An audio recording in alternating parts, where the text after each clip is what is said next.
your vehicle is equipped with a locking lug nut, you're going to want to have it ready.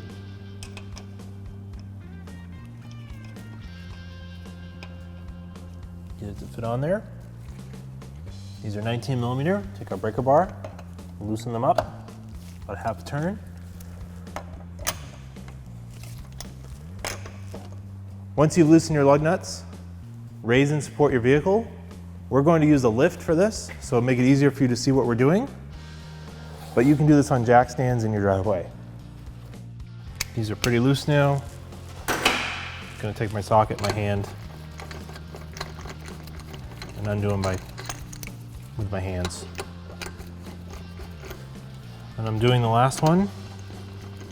Just make sure you've got hold of the wheel. It might come loose.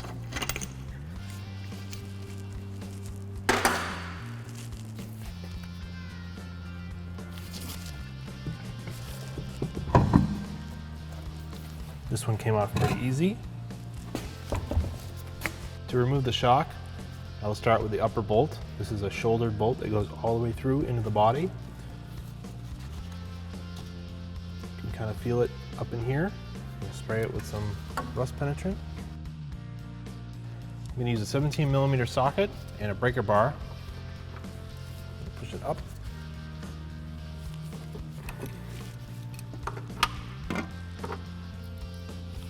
That feels like it's free.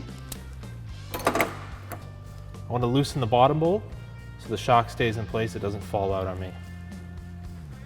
Take some rust penetrant, spray it on this bottom nut. This is 17 millimeter. Use our breaker bar again.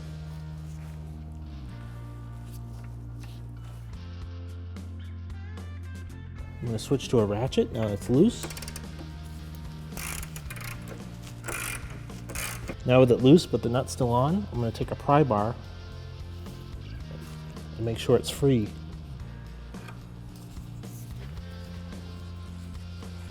I can finish removing this nut.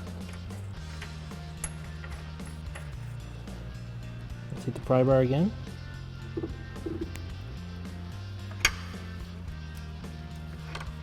Finish removing the upper bolt.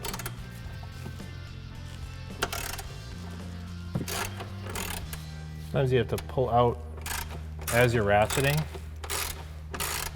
and work the bolt out.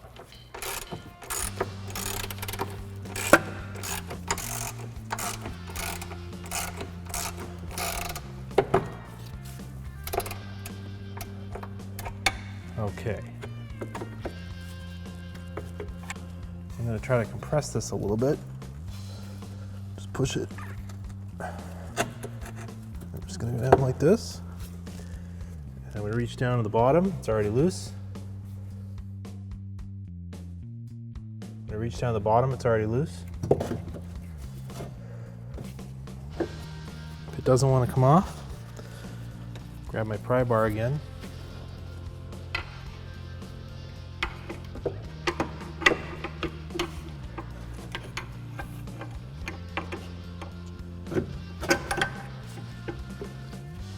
Slide the shock out. Here's our old shock from our vehicle. You can actually see some oil coming out from underneath. So this one was leaking. The oil up here is from when we were removing it. This is the rust penetrant oil, but this oil was here before. So it means the seal up in here is leaking. It's leaking some oil out. Here's the new one from 1aauto.com. Let's see, it's the exact same length. Same shock mounts, upper and lower.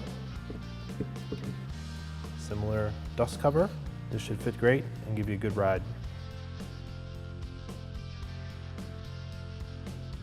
I'm going to compress this shock by just pushing it together myself. You can feed it up.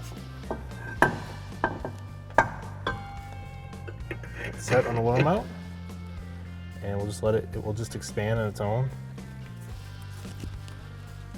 As it expands, I'm just going to put the bolt in. If you need to raise it, which we might, we're going to place a floor jack under here and jack it up. So that the shock doesn't slide off this lower mount, I'm going to reinstall the nut and the washer, just loosely for now. You can use a floor jack if you're doing this on the ground on jack stands. Since we're on a lift, we're going to use this screw type jack. I'm just going to lift up on the lower control arm, and it's just going to get our shock mount, as I turn up on it, it's going to get our shock mount to line up here. The bolt has got a point on it, so it's going to go in, sort of self-center, and get it started. Take my 17mm socket and ratchet, start to tighten it down. I will bring this down until it gets tight. Now we can retighten the lower one.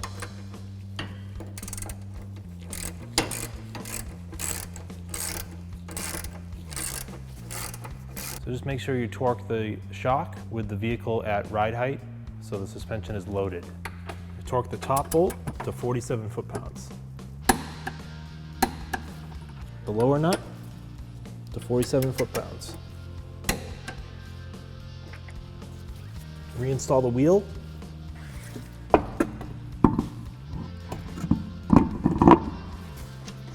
Thread the lug nuts on by hand. 19mm socket and ratchet. I'm going to snug these lug nuts. The torque wrench set to 80 foot-pounds. Torque your lug nuts in a star pattern.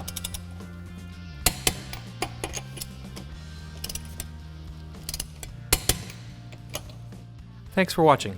Visit us at oneauto.com for quality auto parts, fast and free shipping, and the best customer service in the industry.